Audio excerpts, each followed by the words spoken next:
This is supposedly the most haunted doll. Welcome to part 2. In part 1, we talk about who Robert is. I left off telling you about how Robert would get himself out of a locked trunk and attic and all that fun stuff. But I want to tell you about where Robert is today.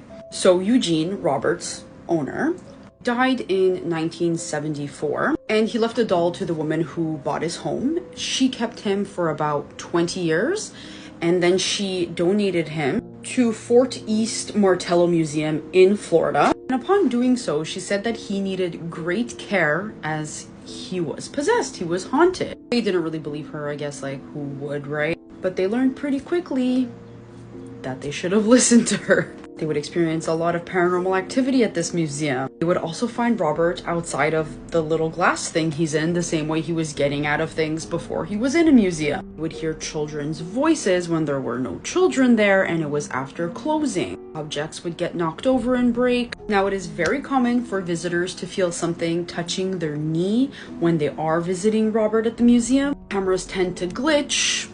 They won't take pictures of him. Orbs, all that fun stuff. And some people say that his presence have followed them from the museum and kind of like make a mess of their lives. This makes a lot of people write letters to him, letters of apology, asking them for their regular lives back, just to, leave them alone. He receives about 1 to 3 letters a day. Some of the letters speak about divorces, car crashes, canceled flights, ending of their careers, and even sudden illness. But at the end of it all, they're all asking Robert to end the curse. Now let me know if there's something that I missed. I'd love to hear it. Would you go visit Robert? Dolls are one of my biggest fears, but they interest me just the same.